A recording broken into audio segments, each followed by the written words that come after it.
तो देखिए जिस तरीके से पाकिस्तान आरोप लगाता रहा है, जिस तरीके से पाकिस्तान की तरफ से तरह तरह की बातें सामने आती रही हैं, ऐसे में अब उन आरोपों का मुंह तोड़ जवाब दिया गया है। मुंह तोड़ जवाब देते हुए कहा गया है कि जो दूसरों के पैसों पर पल रहे हैं, किसी तरीके से गुजारा कर रहे हैं, वो भारत में झांकना, भारत पर आरोप लगाना बंद करे और अपने पाकिस्तान की जो जनता है उसके मुद्दों पर बात करें, उसके मुद्दों को लेकर चर्चा करें, उनके मुद्दों के बारे में, उनकी समस्याओं के बारे में सोचें। और इसी के साथ यहाँ पर जो बातें कही गई हैं, जाहिर सी बात है इससे ज़रूर कुछ ना कुछ सबक है जो है वो पाकिस्तान लेगा। हालांकि पाकिस्तान की फितरत हो चुकी है कि उनको सिर्फ दूसरों के घर पर झांकना है, उनको सिर्फ भारत का ही राग, जम्मू कश्मीर का ही राग अलपना है। इसी के साथ बता दें कि क्षितिज त्यागी ने यह भी कहा कि अब भूल जाए पाकिस्तान, क्योंकि जम्मू कश्मीर जो है एक बेहद महत्वपूर्ण अंग है भारत का, और जम्मू कश्मीर में बहुत ही अच्छे तरीके से कामयाबी की तरफ काम बढ़ रहे हैं, विकास कार्य हो रहे हैं, और ऐसे में एक बेहद खूबसूरत राह पर अब जम्मू कश्मीर है। तो ऐसे में पाकिस्तान बार बार ये राग अलपना भी बंद कर देगा, तभी बेहतर होगा। बताते हैं आपको कि आखिरकार क्षितिज त्यागी कौन है जिन्होंने ये मुंहतोड़ जवाब दिया है। क्षितिज त्यागी 2012 बैच के IAFS अधिकारी हैं। क्षितिज त्यागी ने IIT खड़गपुर से एमटेक की है और जिनेवा में UN में भारत के स्थायी मिशन में वो काउंसलर हैं। इसी दौरान यहाँ पर मुंहतोड़ जवाब देते वो नजर आए।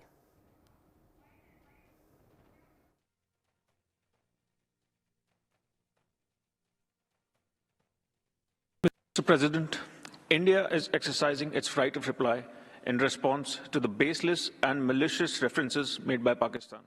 Mr. President, India is exercising its right of reply in response to the baseless and malicious references made by Pakistan. It is regrettable, yet unsurprising, to see Pakistan's so-called leaders and delegates continuing to dutifully spread falsehoods handed down by its military terrorist complex.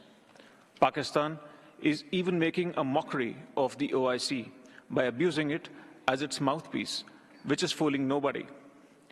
We do not wish to dignify such propaganda, but are constrained to make a few simple points for the record. First, the Union territories of Jammu and Kashmir and Ladakh were, are, and will always remain an integral and inalienable part of India.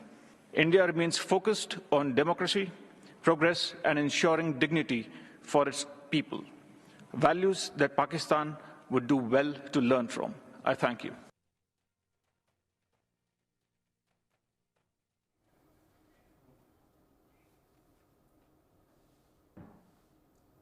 और चलिए अब बात करेंगे हमारे सर्वे में पूछे गए सवालों को लेकर। पहला सवाल, भारत के डिप्लोमेट क्षितिज त्यागी के बयान ने मानवाधिकार के मुद्दे पर पाकिस्तान को फिर से एक्सपोज कर दिया है। इस पर 76% लोगों का कहना है कि हाँ ऐसा ही हुआ है, 9% लोगों का कहना है कि ये नहीं हुआ है, वहीं 15% लोगों का कहना है कि इसमें कुछ कहा नहीं जा सकता है कि पाकिस्तान को एक्सपोज किया गया है।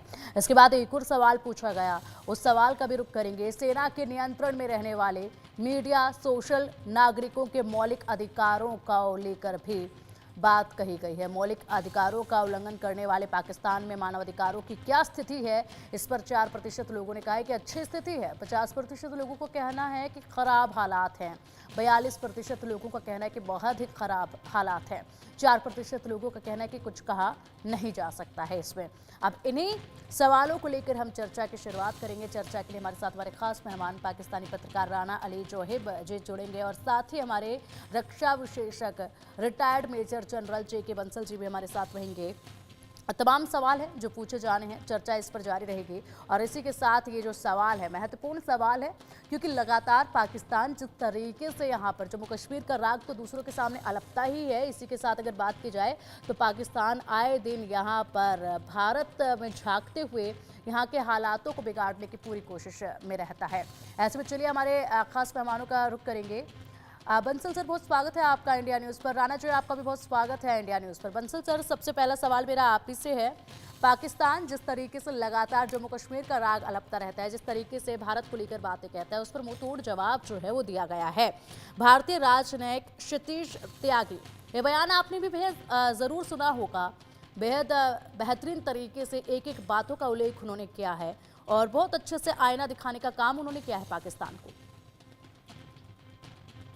गुड आफ्टरनून पिंकी जी। देखिए, बहुत ही अच्छे तरीके से जवाब दिया गया है और ये इसलिए दिया गया है कि जिनको कानून मंत्री हैं पाकिस्तान के, ये जो कश्मीर का आलाप कहते रहते हैं कि वहाँ जो है मानव अधिकार का हनन हो रहा है, इस तरह की जो बातें करते हैं, अभी हमारे उन्होंने कहा है कि जो पाकिस्तान के अंदर में एक हनन होता है, वहाँ मिलिट्री का रूल चलता है और वो जो अनुदान के ऊपर चल रहे हैं, एक फेल्ड स्टेट है, अपनी स्थिति को सुधारने की बजाय वो इधर उधर के बयान देते रहते हैं।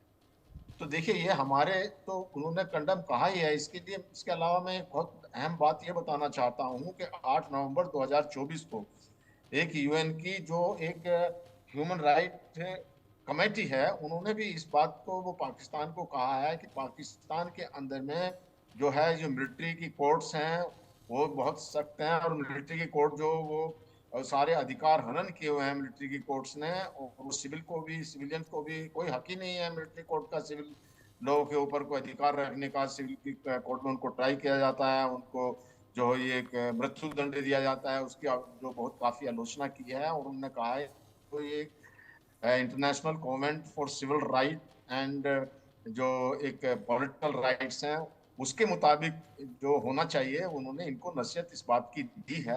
और जिस तरह से प्रेस के ऊपर में जो एक अंकुश लगाया है, जो प्रेस की स्वतंत्रता के ऊपर में प्रेस हाउस को बंद किया जाता है, जो प्रेस रिपोर्टर्स होते हैं, जर्नलिस्ट, उनको धमकी मिलती है, उनको कई जो जर्नलिस्ट हैं वहाँ के हैं, जो टीवी पे ये हमने कहते हुए सुना है कि उनको कहा जाता है कि अगर आप इस तरह की बयान देंगे तो हमको उठा लेंगे आपको। ये एक बार जो आरजू काजमी है, उन्होंने भी इस बात का जिक्र किया था। तो इस तरह की जो बातें हैं, पाकिस्तान बेबुनियाद बातें करके जो भारत के ऊपर लांछन लगाता रहता है, यूएन में मुद्दे उठाता रहता है, अपने घर को संभालता नहीं है। और इन पे जो है, जो हमारे जम्मू एंड कश्मीर में जो खुशहाली है, जो डेवलपमेंट है, जो वहाँ पे अभी बहुत जो टूरिज्म है, वो सब कुछ देखा नहीं जाता। हालांकि जो अब मुद्दा है पीओके का, पीओके के लोग खुद स्वतः ही वो इंडिया में मिलना चाहते हैं। ये सब कुछ देखते हुए उन्होंने सोचा है, या उनका जो है कि हम उनके कितने अच्छे जो यहाँ का देखने के बाद में, तो ये बेबुनियादी बातें करके एक झाड़ खानी पड़ती है पाकिस्तान को इंटरनेशनल फोरम पर ऐसे बेबुनियादी मुद्दे उठाने के बाद में। और ये बिल्कुल क्लियर कर दिया है त्यागी जी ने कि जो कश्मीर भारत का अभिन्न अंग था, है और फ्यूचर में ये रहता रहेगा। तो इस तरह की बात देने में सब कुछ उन्होंने क्लियर कर दिया। बिल्कुल जी बिल्कुल। पिंकी। और बंसल सर, ये जम्मू कश्मीर को लेकर अगर बात की जाए तो ये पूरी दुनिया को बिल्कुल स्पष्ट क्लियर है, पूरी तरीके से पूरी दुनिया जानती है कि किस तरीके से जम्मू कश्मीर जो है अभिन्न अंग है भारत का। और ऐसे में उसके बाद भी पाकिस्तान बाज नहीं आता है ये राग अलपने से। उम्मीद करते हैं कि शायद यहाँ पर कुछ समझ ले, हालांकि ये तैयार नहीं होंगे, लेकिन फिर भी चलिए हम रुक करेंगे। राणा जी, बहुत स्वागत है आपका इंडिया न्यूज़ पर। और क्षितिज त्यागी जी का बयान उम्मीद करती हूँ आपने भी सुना ही होगा। सबसे पहले तो उस पर आप अपनी राय दीजिएगा, और इसी के साथ उसके बाद हम बात करेंगे हमारे सर्वे में पूछे गए दूसरे सवाल को लेकर। लेकिन सबसे पहले इस बयान को लेकर आपकी राय जानना चाहूंगी। बहुत शुक्रिया आपका पिंकी जी कि आपने इस बड़े हसास मौजू के ऊपर पाकिस्तान का मौक़िफ़ या ख़ास तौर पे मुझे मौका दिया बात करने का। तो मैं गुजारिश आपसे ये करता चलूँ कि कश्मीर पर पहले दिन से ही सिर्फ पाकिस्तान ही नहीं, भारत और पाकिस्तान इन दोनों का मौक़िफ़ जो है वो अपनी अपनी जगह पे कायम है। लेकिन हमें देखना ये पड़ेगा कि जिस कश्मीर में आप ये अभी, जैसे मैंने अपने जो को पैनलिस्ट हैं उनसे सुना कि कश्मीर में बड़ी हरियाली है, बड़ी खुशहाली है, तो थोड़ा-सा ना मैं आपको ज़्यादा नहीं, चूँकि 2025 का तो अभी स्टार्ट ही है, तो मैं आपको 2024 की एक ह्यूमन राइट्स वॉच ने जो एक रिपोर्ट जारी की है, मैं उसमें से 2-3 चीज़ें आपको बता देता हूँ, तो आपकी समझ आ जाएगी कि जिसको हम खुशहाल राणा जी, किसने रिपोर्ट जारी की है? वो नहीं है। मेरी गुजारिश सुन लीजिए गुजारिश सुन लीजिए। इसमें जो ह्यूमन राइट्स वॉच की 2024 की रिपोर्ट है ना, कश्मीर के हवाले से, आपके कश्मीर के हवाले से, उसके मुताबिक उन्होंने 126 लोगों को आपके सिक्योरिटी फोर्सेस ने मारा है वहां पे। ठीक हो गया। 1676 लोगों को जो जुडिशियल कस्टडी है उसके अंदर उन लोगों ने उनको मारा है। इसके अलावा 55 लोग ऐसे हैं कि जिनको एक्स्ट्रा जुडिशियल किलिंग में वहां पे आपके इंडियन फोर्सेस ने मारा है। तो ये बात तो एक क्रिस्टल क्लियर है, ये मैं नहीं कह रहा, ये ह्यूमन राइट्स वॉच की 2024 की रिपोर्ट है जो उनकी वेबसाइट के ऊपर मौजूद है। तो आप वहां पे जाके इसको वेरीफाई भी कर सकती हैं। ठीक है राणा जी, अब इस पर एक बात, राणा जी अब इसी पर एक चीज, राणा जी अब इसी पर एक चीज मैं आपको बताना चाहूंगी कितना एक बार आपने अपना ये सेंटेंस पूरा किया है रिपोर्ट को लेकर। अब इसी पर एक चीज मैं आपको बताना चाहूंगी। अभी हाल ही में जब चुनाव हुए थे जम्मू कश्मीर में, उस वक्त एक के बाद एक लगातार जो आतंकी हमले हैं, जो घुसपैठ है, वो काफी तेज हो गई थी, गोलीबारी काफी तेज हो गई थी, क्योंकि किसी भी तरीके से पाकिस्तान को ये बर्दाश्त नहीं हो रहा था कि चुनाव हो रहे हैं, शांतिपूर्ण हो रहे हैं। उस वक्त पर भी लोगों की जान गई थी, उसके भी आंकड़े हैं। साथ ही साथ अभी सीज फायर का उल्लंघन वहां पर किया गया है, नई घुसपैठ कराने के लिए पाकिस्तान की तरफ से। ये जो हालात वहां पर इस तरीके के लगातार बनाने की कोशिश कर रहा है ना, पाकिस्तान ही लगा हुआ इन हालातों को बनाने के लिए, और वहां पर अब मुंह तोड़ जवाब जो है दिया भी जा रहा है। एलओसी के उस पार पाकिस्तान की तरफ अभी भी ताक लगाए बैठे हुए हैं कि कब मौका मिले और कब घुसपैठ की जाए, कब शांति में भंग डाला जाए और उसके बाद माहौल को खराब किया जाए, आतंकवाद को वहां पर फैलाया जाए। आपको यह भी पता होना चाहिए, क्योंकि लगातार ऐसे हमले वहां पर हुए हैं। हालांकि अब इनको मुंहतोड़ जवाब दिया जा रहा है। और रही बात खूबसूरती की, जिस तरीके से पत्थरबाजी वहां पर होती थी, जिस तरीके से पहले वहां पर इतना ज्यादा नुकसान फैलाया जाता था, उसमें देखिए कितनी गिरावट आई है।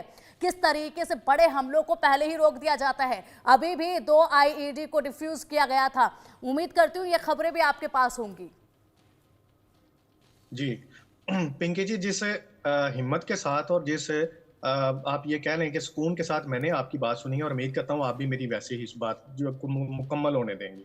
देखें, गुजारिश ये है कि पाकिस्तान का मौक़िफ़ पहले दिन से ही ये रोज़ा रोशन की तरह अय्यां है कि कश्मीर चाहे वो आपकी तरफ का हो या हमारी तरफ का हो, हम ये नहीं कहते कि वो पाकिस्तान का हिस्सा है। हमारा एक ही मुतालबा है कि कश्मीरियों को उनका राइट दिया जाए और उनके राइट के मुताबिक उनको वोटिंग कराए। आपने कहा वहां पे बड़ी खुशहाली है, वहां पे चुनाव हुआ, तो अगर चुनाव हुआ है वहां पे और वहां पे बड़ी खुशहाली है, तो इसके बाद भी कश्मीरी जो है वो पाकिस्तान का नाम क्यों लेते हैं? वो ये क्यों कहते हैं कि हम पाकिस्तान का हिस्सा जो है वो बनना चाहते हैं? अगर खुशहाली हो गई है तो आप अपनी 9 लाख फौज जो है वो कश्मीर से विड्रा क्यों नहीं करते? आप बाहर क्यों नहीं निकालते? हाफ विडो का जो वहां पे एक टर्म है जो वहां पे इस्तेमाल हो रही है, जहां जिन लोगों को आपने उठा के अंदर बंद किया हुआ है, आप उनको छोड़ क्यों नहीं देते?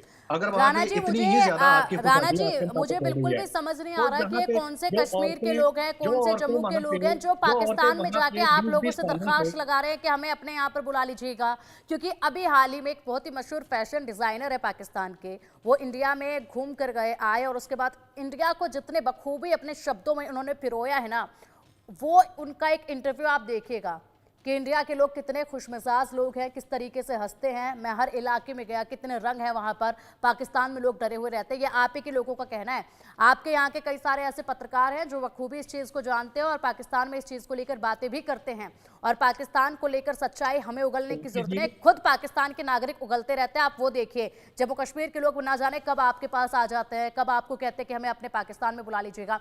खैर ठीक है, आगे चर्चा जारी रहेगी। सर्वे के 2 और सवाल हैं, उन पर भी चर्चा करेंगे। एक बार इन सवालों पर नजर डाल लेते हैं। सर्वे का तीसरा सवाल है, अगर पाकिस्तान को विदेशी कर्ज या दान मिलना बंद हो जाए तो उसका क्या हाल होगा? बर्बाद हो जाएगा पाकिस्तान, 47% लोगों का ये मानना है। साथ ही 24% लोगों का मानना है कि आर्थिक मंदी और अव्यवस्था फैलेगी। 27% लोगों का कहना है कि लोगों को खाने के लाले पड़ जाएंगे। 2% लोगों का कहना है कि इसमें कुछ भी कहा नहीं जा सकता है। सर्वे में एक और सवाल पूछा गया, जम्मू कश्मीर में हुई प्रगति से पाकिस्तान बौखलाया हुआ है, इसलिए बार बार यूएन में कश्मीर का जिक्र करता है। 85% लोगों का कहना है कि हाँ ऐसा ही है। 6% लोगों का कहना है कि नहीं ऐसा नहीं है। 9% लोगों का कहना है कि इसमें कुछ कहा नहीं जा सकता है। लेकिन हकीकत तो यही है, 85% जो लोग कह रहे हैं कि ऐसा ही है। इसी पर चर्चा के लिए लगातार हमारे साथ खास मेहमान जुड़े हुए हैं। बंसल सर, आपका रुख करना चाहूंगी। राणा जी की बातें आपने भी जम्मू कश्मीर को लेकर सुनी, और इसी के साथ वो जिस तरीके से जवाब दे रहे कि जम्मू कश्मीर के नागरिक चाहते हैं कि हमें पाकिस्तान में मिला लिया जाए, हमें पाकिस्तान में बुला लिया जाए। हालांकि जो क्षितिज त्यागी जी ने बयान दिया है शायद वो इन्होंने नहीं सुना है, इसके बाद भी क्लियर कुछ हो नहीं पा रहा है और इसको स्वीकार कभी पाकिस्तान करेगा भी नहीं। क्योंकि पाकिस्तान के जो लोग जिस तरीके से जिन हालातों में रह रहे हैं, वहां पर अंदरूनी जो चीजें चल रही हैं इस वक्त, उस पर तो बिल्कुल भी पाकिस्तान का ध्यान नहीं है। वो संभल नहीं रहा है और विदेशों से फंडिंग ले लेके वहां पर जैसे तैसे करके गुजारा कर रहे हैं। लेकिन इनको जम्मू कश्मीर का राग अपना है हर जगह पर। देखिए, ये बड़ा हास्यप्रद बात है, हंसने वाली बात है जिस तरह की बातें कह रहे हैं।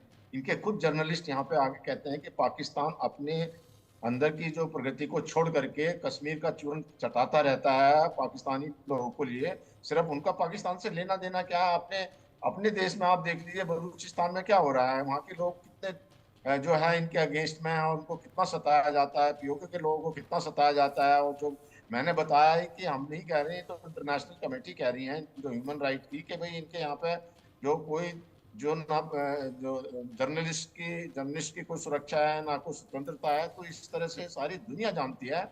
और जैसा आपने कहा कि पैसा देने के लिए तो इनके प्राइम मिनिस्टर कहते हैं कि जी हमको हर जगह जाके मांगने में शर्म आती है और हमको मांगते मांगते काम कराना पड़ता है। तो ये अपने यहाँ की खुशहाली, अपने यहाँ की प्रगति को नहीं देख करके बजाय जो है कश्मीर का तो इनसे कोई मतलब ही नहीं है, लेना देना ही नहीं है कश्मीर तो। बल्कि अभी तो बात यह है कि आप पाकिस्तान पीओके के लोग हैं हमारे साथ आना चाहते हैं, हमारे साथ मिल जाएंगे। तो इसलिए ये सब बातें इनकी बेबुनियाद हैं। और ये क्योंकि सारे जर्नलिस्ट के ऊपर में इनके एक डर लगा रहता है कि ये हकीकत बोल नहीं सकते, इसलिए इनको जो पढ़ाया जाता है, जो मिलिट्री जो आईएसआई पढ़ाई जाती है, संकेत देती है, उस तरह की बातें जो है जर्नलिस्ट आकर के चैनल पे करते हैं। कोई आगे इसमें कैसे बोल सकते हैं? अगर इन्होंने कोई भी सत्यता या सच्ची बात कही तो धमकी आने लग जाएंगी।